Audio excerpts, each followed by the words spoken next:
All right, so welcome to episode 65 of the Grindhouse Podcast. I'm your host, Edwin Cabrera, aka Steady Eddie.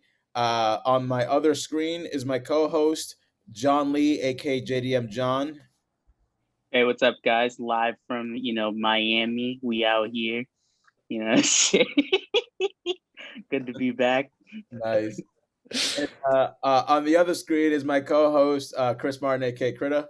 What's up, guys? I'm alive in my Bentley, obviously. Just real quick before we get in today's episode, please like and subscribe to our YouTube channel. It really helps us out. Also, if you want to support us, you can buy our merch at grindhouse.store. All right. Did you get the 5-year lease on the Bentley? Was it a 5-year? Nah, man. It's I own it. I bought it. You own? Okay. Yeah. I know you had it like that. It's my Bentley, It's mine. Right. Word. I didn't know you had it like that. Word. Congratulations. Must have been the 1400 stimulus, right? It was the stimmy. The stimmy. I was short 1400, and then the stimmy hit, and then now you're rolling big. Yeah. You want to get into it? Let's get into it. Yeah.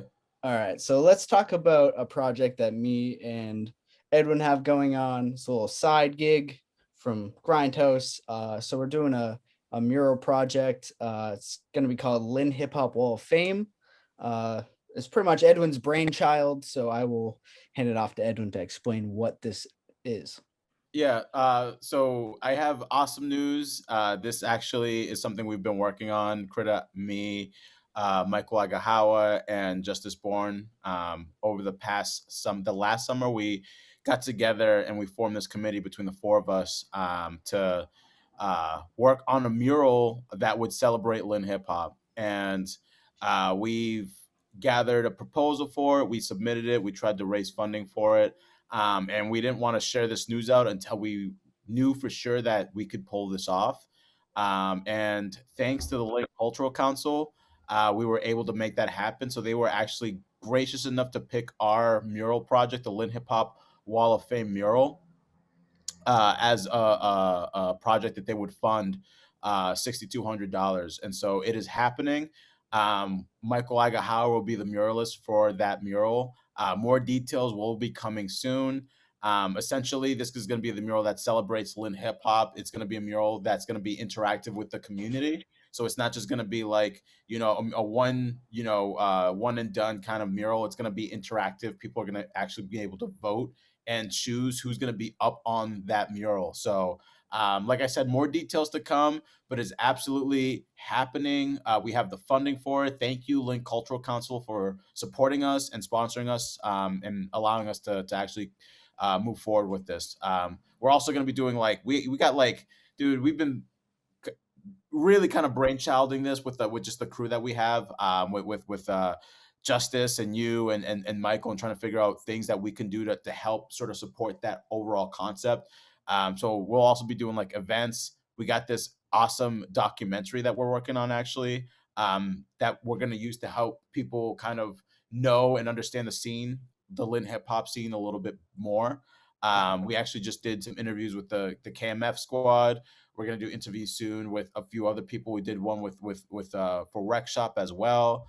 I think we got Groove Gods coming up soon. We hope to get in touch with a few more or a bunch of other people. We're going to keep shooting this and trying to highlight the culture. So if you guys want to be a part of it somehow, if you guys are in the obviously if you're listening to this, we can assume that you're into the hip hop culture. So you already pre-qualify.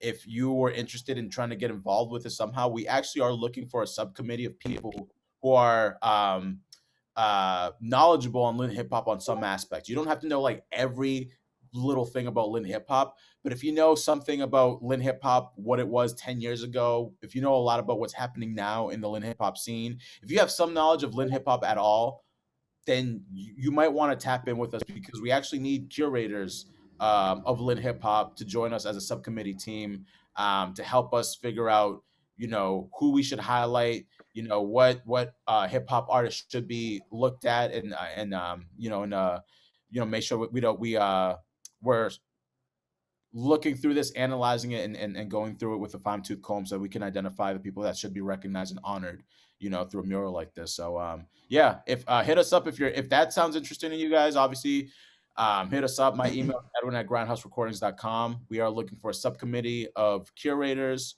knowledgeable on Lynn hip hop to join us. So hit us up to find out more, and more will be rolled out soon. So we'll be revealing more details soon. We're working on a website that's gonna detail a lot of this info, and all that will be coming out soon. We're all working hard here, and we're really excited about all these things. So we're glad to the podcast, I feel like, was a great, not to say that it was a start, because obviously we were working even before we started the podcast, we were doing things, but like, I feel like this podcast was a good step forward for the things that we've been building on.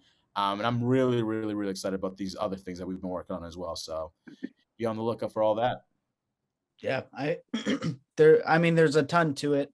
Obviously, there's a lot of fundraising elements.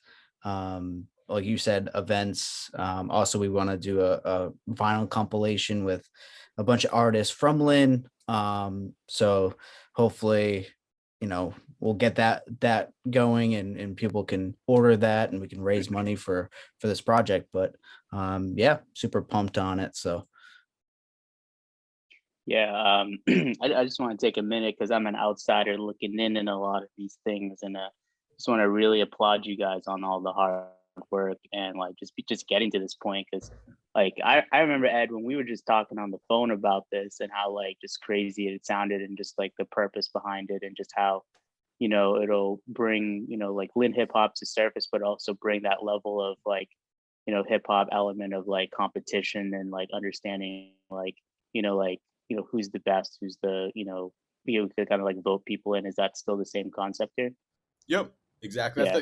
The community element it's not going to be arbitrary. Like, we're going to, this person's going to be up there because I decided this person is the best. It's going to be up to the community to decide who deserves to be up there.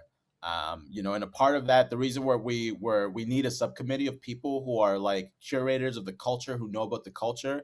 The reason we need those people first is because we need the way it's going to go is we're going to select a nomination committee, the subcommittee that identifies people that should be nominated. And then once we dwindle down the numbers, because those numbers, we could have 10,000 different names thrown in the ring. But once we're able to tally up the numbers and see, and from there kind of bring it down to a small number of people that we can then release to the public, then we'll have like a better idea of who should be honored and recognized. And it kind of gives like a system of like checks and balances to make sure that it's not just a popularity contest, but the right people are getting in. So, yeah. Yeah, dude, I think that's so beautiful. I mean, hip hop is in itself like very separated, or segregated rather, right, in the area. And this is cool just to bring everybody together, but also like give the flowers while we're all around. So, props to y'all. Like Grindhouse, that whole effort, that whole, struggle, literally the grind that you guys had to put in just to get to this point. I mean, this is just one of the many milestones y'all both hit. And, I think y'all gotta, pat yourselves on the back, take a bow, because, I think like Boston hip hop really owes you guys a lot. Not that you guys did it for that purpose at all, but it's just like there's a lot of effort that went into it, and I just want to let you know, like, I see it. I'm sure many others do too. Yeah, I mean, I just think Mural representing like hip hop, it's just overdue. Like we don't have a lot of like representation of like Lynn hip hop, and this will definitely help with that. So. All right. Anything else? Any last things on that? You guys good? All right. Let's move on. All right. So recently there was a video that came out with Saweetie and Quavo with an altercation. It just recently came out. It's been pretty much everywhere. Apparently, obviously they recently broke up. This was before they broke up. What do you guys think? All right. I've been living under a rock, admittedly. Do you either of y'all have like just a synopsis that you could share with me as to what it is that happened here? Yeah. So, first of all, do you know who Quavo is? Yes, yes, I'm familiar with the individuals involved. I saw, I don't know. just. Yeah, I saw the like not the clip, but like I saw like the thumbnail of it, but I didn't think to click on it. I didn't realize it was Yeah.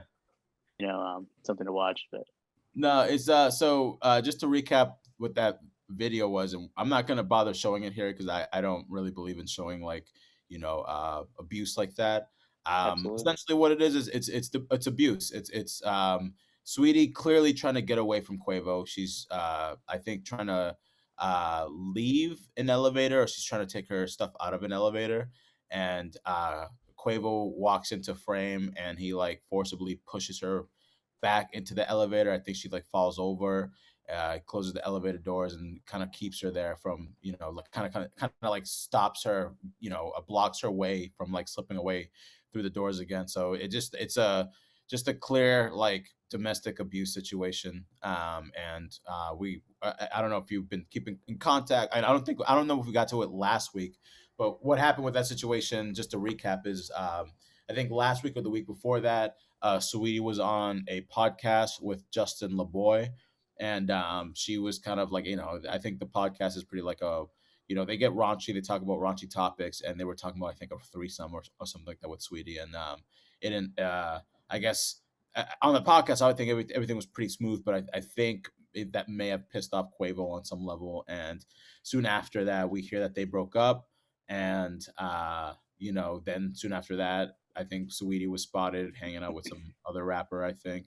And now we're in this situation where we're seeing this video. I'm not sure if this happened recently or if this happened before the breakup. I'm not really sure what timeline the video was in, but if this happened before the breakup, I can see why she left. Yeah. I mean, I did see like somebody saying that it apparently happened before they broke up. Yeah, it's like, dude clearly like abused her, like pushed her around, like that's not cool. So like obviously like shouldn't be with someone like that. So yeah, I don't blame her. Sorry, go ahead. No, not Ed. You go. I was just gonna say I'm interested to see the fallout of what happens to this, like in terms of Quavo's reputation and I guess career. Obviously, not to say that he can't learn from this. I think obviously he should learn from this. I hope that he sees this video and learns that this is not how you treat a woman.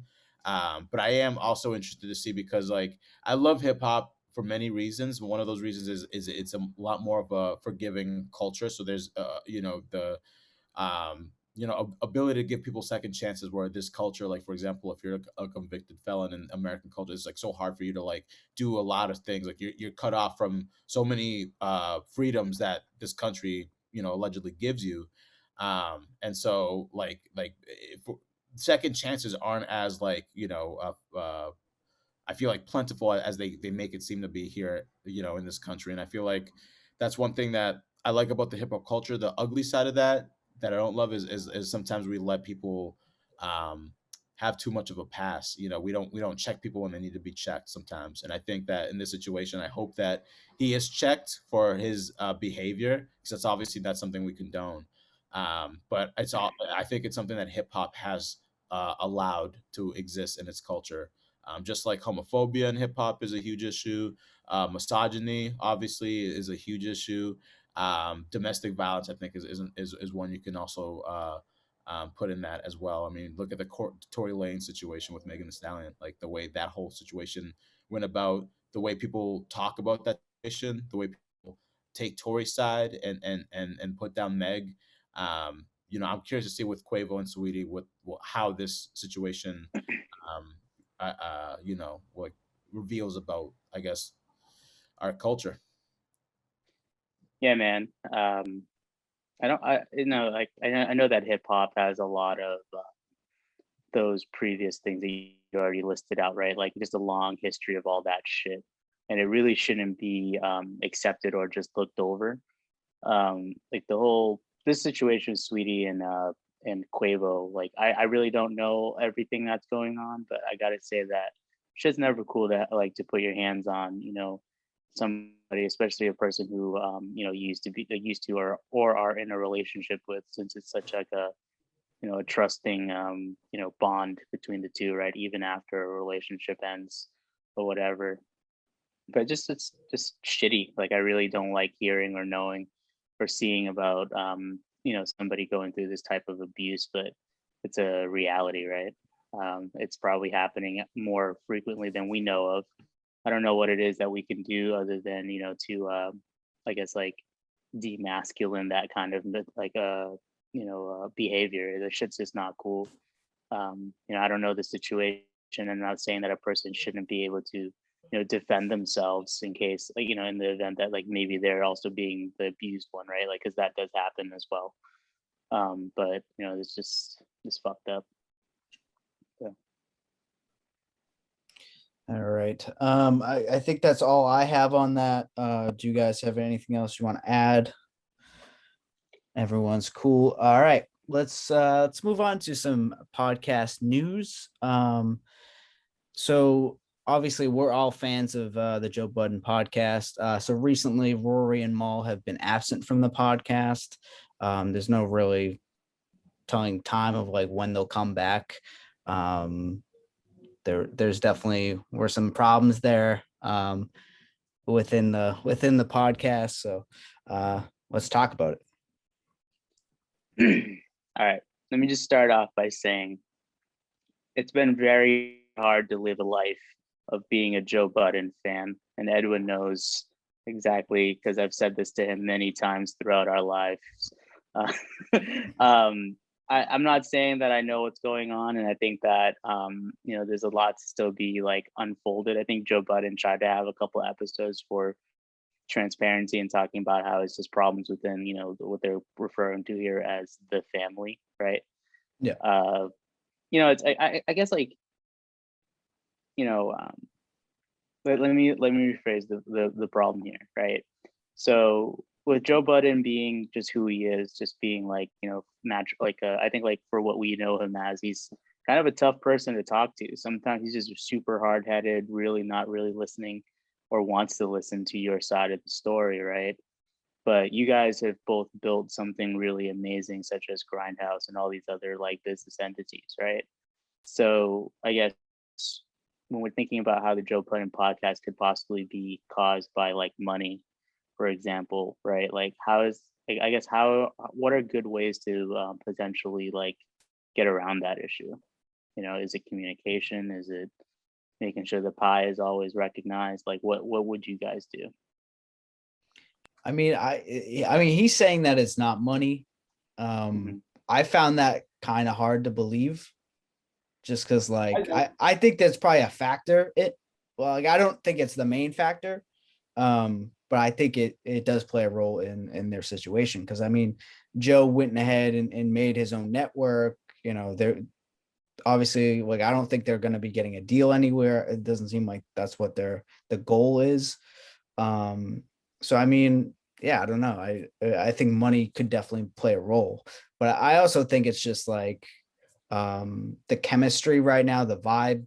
Just like if you watch like the last like couple episodes with like Rory and Joe, it's like the vibe was just not there.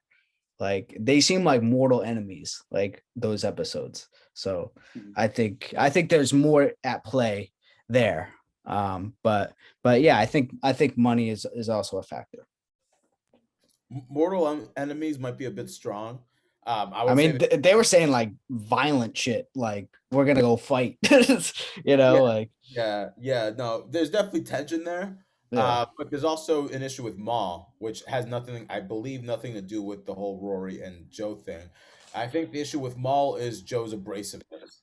Joe's abrasiveness is, I think, what led to him and Maul having differences. I think because the recent it's hard because you have to kind of read between the lines of what Joe is saying.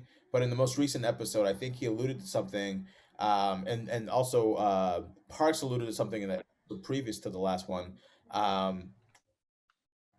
Joe's abrasiveness can be like his downfall sometimes, and I think he probably told Maul probably truthful things about like his contribution to the podcast, and it probably offended Maul because it probably was phrased in a terrible way, you know, because Joe has the ability with his words to just like knock people out, even if he doesn't mean to. I just think he's like so abrasive. It doesn't recognize how abrasive he can be, that he just says shit that like might be fighting words for some people, you know. And I think he probably told Maul doesn't really contribute much in coming in on time, because he's mentioned that before on the pod, not responding to text, not contributing to like music, you know, when they're doing like, he's like, oh, I didn't listen to it, so like he doesn't like follow up and actually do his homework for the pod. I think he probably called them out in those in like way, probably more in an abrasive way that could offend somebody. And I think that's probably what happened with him and Maul. And with Rory, you're right. I think that I think with Rory, I'm a avid. I probably, if I was to guess, listen to that podcast more than you and John do, because I listen to like every episode. Yeah. And I think that with Rory, it's that Rory is gaining. First of all, Rory's like, I mean, going through some tough times personally. I think that's one thing, but also I think Rory is gaining, whether it be an I don't give a fuck attitude or just general confidence in himself. I think he is gaining more of a voice on the podcast. Like I before I didn't like for me he was almost like a C mic B mic kind of guy, where it's like it was really Joe that when I was listening to the podcast before. Now with Rory, it's like I feel like he's grown into his own in terms of his own comedic style, that like I enjoy Rory's takes and rants as much as I enjoy Joe's. And so I think maybe Joe might be, his ego, you know, might not want to share as much mic time as you know, as Rory's been like, you know, maybe like subconsciously or not, like he's been talking a little bit more than he did. And I think maybe Joe is competitive nature might be coming out and snapping back when he didn't need to snap at all. That's what I've been seeing on the pod. Like he'll do weird things where Rory says something and just Joe will snap at him for no reason at all. You know. Well, I remember Joe said something about like he said that like, oh, I hate when Rory does this. He has opinions on opinions. It's like, that's the whole fucking point of the podcast. Right. It's like, that's what you guys do. That's the formula that they have. It's like they debate topics and they talk about things. So that was confusing to hear, you know. Hey, but I'll be honest, in all like honesty, like hey, these shit, when you're fucking business partner with friends, these things happen. It happens with you. Full transparency. Yeah. We have these arguments. Does happen. We have these moments where it's like, okay, we probably should like not stay away a little bit for a few days, just because like, you know, we've been seeing each other too much or exactly. Yeah. Like you get so comfortable with people, especially when they're your friend and business partner. You're used to seeing this person so often, as in the case with us, that like you get to see the best and worst sides of ourselves all the time. It's like living with a person. Yeah, exactly. You know? That like you definitely need to have your distance, and you know, and I mean, like you said, I mean, it definitely happens between me and you. We're definitely guilty of it. But I mean, at the end of the day, the reality is it's like communicating, like what's going on, like how you're feeling, like, because that's what, you know, we end up doing. We just talk it out, like get through it and move on, you know? So I think clearly that's what needs to happen with them. And hopefully. And Joe's already doing that. I mean, if the pod he was in, and I believe this, he said that that those seats are for Rory and Maul when they're ready to come back. And he's the one that suggested to Rory that he should take some time off the pod because he was feeling like there was tension there. Yeah. And so he suggested, and I honestly, I commend him for it. I think that for him to recognize that clearly like there's a tension there and it needs to like ease. I sometimes people don't have the wherewithal to recognize that until it's too late and it comes to like the cuffs. So I'm for it. It means preserving the pod a little bit longer for you to take a little bit of time and then jump back into it. And also with their podcast is like they don't really take a lot of time off as a podcast. Like even through like, you know, the holidays, they're like doing their thing. Like burnout is a thing, you know, like and it definitely affects your content, you know, And I think burnout definitely played a factor because all those dudes do other things. They don't just do podcasts. Joe's doing his network. Rory does like the event stuff, and he works with artists. Maul is an A&R. Like those dudes do other things. So I mean, I'm sure like showing up to do a podcast every week is like it's just part of what they do. So Yeah, but I wouldn't shoot Joe too much bail to say that like they're burnt out or something like that. I mean, I understand like they work a lot, like you said, right, Chris? Like they do a lot of episodes that they don't, but I listen to this podcast probably like every time it comes out, right? Like over the course of multiple days. So, for the last however many 100 episodes, like that's basically what gets me through like the week in a lot of ways, right? But so when I follow the Joe Budden podcast, I remember like the whole like Rory and Joe like debacle. I knew something was kind of odd because like there was an episode where Rory mentioned how he did the podcast for that other show, the See the Thing Is podcast, right? That's on the Joe Budden Network. Yeah. And he just kept bringing it up of just being like, hey, like they get treated way better than we do. Like there's way more money being juiced into this brand. Why aren't we like kind of taking care of this home brand that also like is the foundation of all of their resources, basically, right? So when I think it was like the next episode right after that, like, they weren't on the show or something, or like another episode later, like when I saw that, I just figured like, oh, there has to have been some type of fallout because like Rory and Maul probably both have seen like, it's kind of like, I'm the youngest child, so I'm just assuming that this is what my sisters experience. But it's like, when you're the new young child that needs like, the nurturing and time of your parents or whatever, right? It's pretty good. It's pretty like black and white to just be like, yo, what the fuck? Like, how come like you're not, taking care of us when like we keep the fucking lights on up in this bitch? You know what I'm saying? And like you're dumping millions of dollars into this other podcast that has like 720 views. You know what I'm saying? So like I don't know. Joe has not had a very good history of maintaining relationships, whether it be with a significant other or like, just like in the hip hop industry, it seems. Like I don't think there's a lot of people that really fully can say that they've had like a long good history with Joe. I hate that. Am I wrong? I mean, you ain't. I feel like Joe, unfortunately, has probably earned that reputation to some extent. I feel like he does have a lot of resilience. He bounces back from things. So like, there is like he does fuck up a lot of his own right. But he also is resilient. And I think he's just supposed to naturally be like more of an independent person because he doesn't do well under other people's rules, I think is what I figured out from Joe. But also Joe has perhaps one of the biggest egos in rap, or at least like from what I've heard because he does the podcast so often. I could get to hear him talk so often that I can hear his ego, and he has an enormous ego. When you refer to yourself as in the third person often, you like that's like a number one like sign of narcissism, Mm-hmm. So like, and Joe talks in the third person all the time. I feel like that a lot of time that is what gets in the way of certain things because he always thinks about Joe first. I mean, look at like what his network is called, the Joe Budden Network. Yeah. So I mean, it's yeah. And we're trashing Joe, but I also think he's one of the most creative and entertaining people in hip hop culture, and I obviously heavily for sure, yeah. And this podcast here is probably wouldn't have been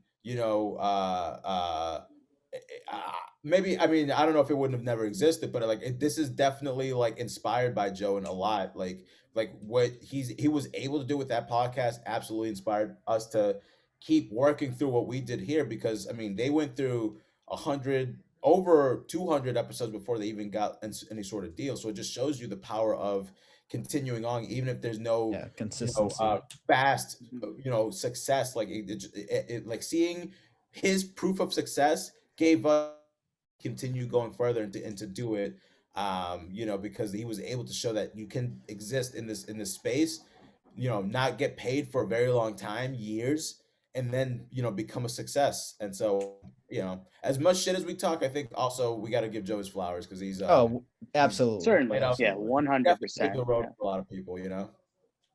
Like Joe is not an idiot. Like he definitely he's a really smart guy. He literally self-made, built himself up.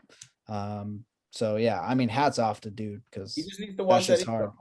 He needs to watch that ego, man. Like, because it's like I Yeah. think like that Rory thing, like it sometimes he just be snapping at Rory literally for no reason, and I feel like it's ego based than it is like any sort of logic based. Yeah.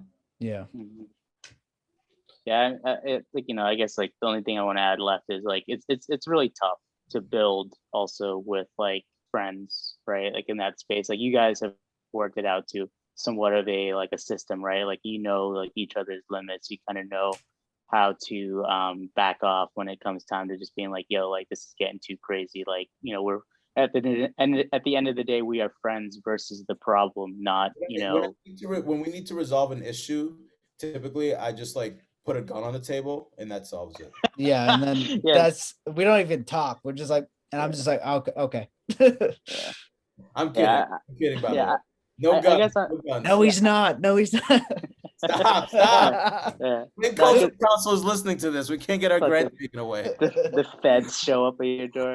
Now, like I think the subject is really interesting, and I might be going off the beaten path here a little bit, But one of the things that just bumps into my mind a lot is like I understand, like I kind of like agree with Joe that like it's hard to build with other people when you're like such like a I guess like you have a plan, right? You don't want to have to run it by other people. You're just like, yo, like I want to do this. I'm just going to go ahead and do it. But what I've learned when you try to build anything with other people, especially who have interest more than just your friendship, but there's like a monetary gain, whatever the case may be. Well, it's not like he has a lot of people that work for him, and right. Like, there's a lot of people that are part of that podcast that aren't even on camera. So, I mean, it's a lot of people to deal with. And so, yeah, and it's tough because like you don't want to be like, yo, like why do I need to answer why I did something for a podcast versus my own podcast or whatever the case may be. And it's like that's tough, but I think like that comes with when you have, I think the other hard part of ego is like the compassion, right? Like Joe probably is a pretty compassionate dude in certain moments, but I could also see how tough it could be to just be like, why do I need to run it by you? You know what I'm saying? Like what I'm doing with my money or like what my vision is. It's literally called the Joe Budden Podcast. Yeah, so exactly. So I mean, that's but they all contribute. Exactly. So, but yeah. So, any last thoughts on that? Everyone good? No, I hope Rory and Maul go start up their own shit. I would love to just listen to Maul rant. You know what I'm saying? I would love that. The Mixie Boys podcast. Yeah. All right. So let's jump on to our last topic here. This is really new news. This just happened within the last 24 hours, but Lil Nas X sneaker designer getting sued by Nike for satanic themed shoe. So which I don't see it being a problem, but I guess like, Nike, they have a brand uphold, so I sort of get it, but you don't see it as a problem. I mean, it's expression, it's art, it's whatever he wants to make. But isn't he making that off of the Nike shoe? The designer is, yeah.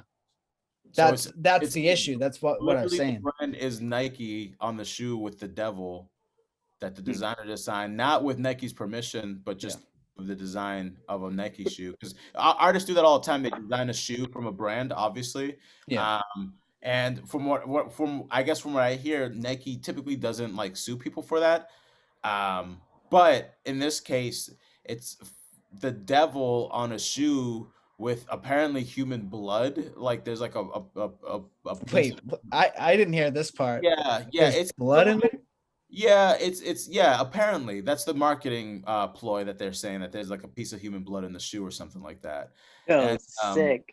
yeah, and uh, I in this instance I can understand why Nike would sue because clearly if Nike like didn't like it would alienate a lot of their customers who are Yeah. one probably religious, two just don't enjoy that level of extreme marketing. I would definitely consider that extreme marketing where Are it's they? I have a question. Are they selling that shoe, or are they like a yeah, designer? Oh Are yeah. they selling they're it? selling it. They have 666 pairs they're selling. I mean, you can't really. That's like copyright infringement, technically. That's why I asked why you Yeah. no I problem. I thought it Nah. was like a one-off, like No, dude. one made, like Y'all, Nah, bro. They're Lil flipping Nas X wears that they're shoe. flipping Like 666 of them. I didn't Now, read y'all, that y'all, part. y'all looking at this too small. Y'all looking at this too small. All right, like fuck the devil shit, like the human blood shit. That shit's kind of tight. Like I understand Oh, it, jeez. but John likes that part. but yeah, like realistically, Nike wasn't gonna rile up their lawyers, get everything up and running, unless they wasn't making money. And I feel like it has a lot more to do with the fact that, like, not just because like this is like an unauthorized collab, but it sounds like they're just like, yo, this motherfucker's making way too much money off of our fucking brand, and we ain't getting a cut of it. So let's go shut this shit down. Maybe that's it. Maybe they're trying to cut down on all the secondhand designers making money Word. off them. I don't think that. See, that was the conversation where I wanted to steer the conversation because it's like that's a definitely something to think about because there's a lot like I think about, for example, like shout out to Impeccable, Scoop and Lynn. Like he does a lot of that stuff where he designs shoes, a lot of them like Nike brand shoes and he resells them. I think I from what I've heard or what I've read, like Nike isn't deliberately trying to crack down on that market. It's just the fact that this is a level of extreme marketing where it is hurting the Nike brand by having 666 pairs of shoes that you're selling along with human blood in the shoe, worshiping the devil. It's just you're assassinating a brand, Nike, that had nothing to do with this whole marketing concept.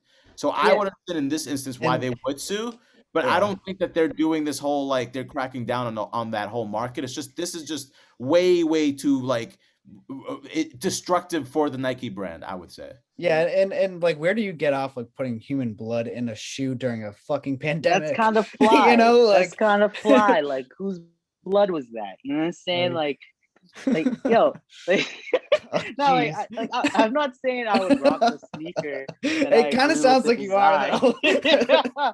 But like, all right, let me rephrase this, right? And I totally get it. Like it fucks up the brand, whatever, right? But we're talking about Nike here, okay? Like this is a brand that's been like consistently been using like child labor to manufacture their shit. You know what I'm saying? Like they are the kings of, like where do we draw the line for real? Like, oh, human blood, ooh, you know what I'm saying? Like come on, guys. Like there's probably literally blood like in all of the sneakers that we wear right now. Like like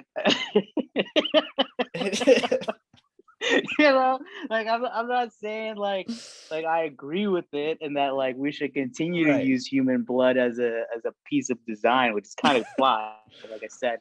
But like, we just gotta really look at it from like, I just look at it from a business perspective of, yo, Nike wasn't making a cut. They didn't think that this shit was really gonna take off. It took off. Now they're like, fuck, we gotta shut this shit down because like people are gonna start hitting us up. Because I just read something real quick right now in like the New York Times or whatever, where they're like, yo, like a bunch of Instagram followers says they're not gonna buy Nike sneakers anymore because of this like, collaboration. I'm like, so? Yeah, I mean, like, yeah. And it's also like, I mean, Lil Nas X, he's like a massive celebrity. Like obviously this is gonna get a lot of traction. Like he could put like anything on a shoe, and I feel like it would be. You know what the problem with Lil Nas X is? Now I'm gonna get conservative on you. I'm gonna get conservative Republican on you. we was waiting for who on this pod was gonna be the. I might have to edit this part out, but go ahead, Ed. I got something to say. Yeah, this is where y'all lose the money for the. Yeah. Yeah. No, I'm kidding. Yeah. No, but like, no, I will say this. I honestly though, my only problem with Lil Nas X, obviously I support him as an artist. Obviously I support him as a gay man. I support even the shoe concept. I don't care. I don't mind that he's selling devil worshiping too. I think that the thing that I have the biggest problem with Lil Nas X is that his core audience is obviously below the age of 18. It's probably somewhere between the age of 13 to 15, I would say his core audiences. Some maybe even younger than that. That's where I start to just start to veer off of the supportive train when it comes to like some of the stuff that he's been pulling. Like for example, like this by the way, what I'm about to say doesn't just go to Lil Nas X. It goes to a lot of artists, and I feel like you can include, a lot of hip hop artists in this, the conversation. Also, not the ones who are making music for adults, but the ones who have a core audience that very clearly is below a certain age. You gotta check. Like, come on, man. Like, if you know your core audience is like 13, why are you making videos where like you're like whoring out essentially, whether you're a guy or a girl? Like for example, in this video with Lil Nas X, he's like twerking like on the devil or something like that. He's giving like the devil a lap dance. It's like, it's just it's a very strange concept when your core audience is literally like, you toured last year singing Old Town Road to middle schools, and now a year later you're twerking on the devil. Like, it's just that's the part where I'm just like, I'm all about artistic freedom, but like also kind of like, aren't you a little self-aware of the stuff that you're putting out into the world and who you're putting it out to? And I think that's what the conservative Christian religious community is trying to say, is like, you're marketing to our kids and this is what you're showing them. I don't think it does actually have to do a lot with, obviously Lil Nas X being gay, but I think it also has a lot to do with the over sexualization of marketing, because I think everything, like with marketing, like the most successful marketing tool is sex, and that's being thrown at everybody, including people like young people. And that's what a lot of people are saying, that like, this is like Lil Nas X, selling out, or there's been a lot of talk of him being like a systemic, like I forgot what the whole term that they're using, but essentially like he's bought and paid for by like, these like marketing companies to like push evil, things into the world. And no offense, but like, when you look at the product, that's not far off. Just saying. But yeah, that's all I got to say about that. And I obviously am open to listen on anybody on this topic on why Lil Nas X twerking on the devil is somehow good for our youth. But like, I don't know. There's just some things that I feel weird about. And Lil Nas X is not somebody that most grown-ups listen to, in my opinion. So that, I'm just saying, that's where I'm not with this Lil Nas X stuff. Word. I'm not gonna go out on a limb and say that like this is good for the children. Like, that's not what I don't think me and Chris agree with. Yeah. But I mean, Ed, like I totally get it. Like, like as a young Hispanic Republican, like I understand where you're coming from. but like, I'd like to just think like immediately what I thought about was like, boy bands, right? Boy bands, Britney Spears, the NSYNCs, the Backstreet Boys of our day, right? Bro, like all that shit was like mildly sexual, like there's this like half naked dudes, like mildly. Yeah. Except for Britney. Britney was not mildly. I would say Britney was one of the bigger issues originally. Like she's actually like I would say almost suspect number one because like I don't know if you saw that doc on Hulu. I know Critter watched it because we watched it together. But there's a lot of issues when you look back at the Britney Spears career experience, the way we treated her, the way she was marketed. That whole thing is a huge issue also. So that goes in the same vein as Lil Nas X. The whole thing I said, I also say that same thing with Britney as well. With the Backstreet Boys and 98 Degrees, all that stuff. That was very innocent in my eyes. I don't know if they're in the same realm. No, I agree totally, and I'm not saying that those are okay. I'm just saying that it's pretty extreme right now that you have a dude twerking on the devil. That's kind of funny, but it's like I guess like this is the same thing as whatever the other topics we talked about today is like where do you draw that line where it's okay or not okay? You know what I'm saying? So that's my piece on it. Maybe I'm a little bit too PC and open-minded today, but blood on the ink is kind of fly. You know what I'm saying? So Yeah. John is gonna be buying those shoes. That's what I've gathered from this conversation. I want the 666 like number shoe on top of that. Like that's crazy. Like blood on the ink. You can't make that up. That's some shit right there. All right. Any last thoughts? Anything you want to add? Everyone cool? Hold on. I have one thing. Take a serious note. With COVID and everything that's going on, and like all of us having to go through some really rough times.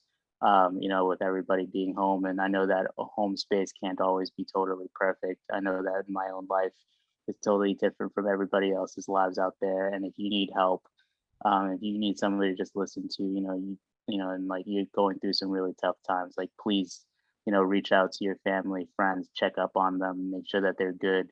And worst case, or if you're feeling anything, please reach out to that suicide prevention hotline, 800-273-8255.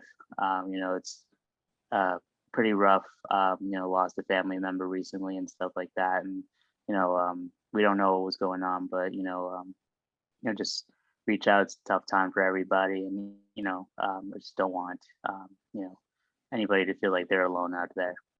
All right. Word. Word. I also wanted to say, obviously, if you guys fuck with us, love what we do, like what we do, appreciate what we do, make sure that you're sharing the love by liking us, on YouTube, sharing and subscribing to us, and just in general, just enjoying the content. So if you are listening and you've made it this far, thank you. We appreciate you guys, and we'll see you next time. Peace. Yeah.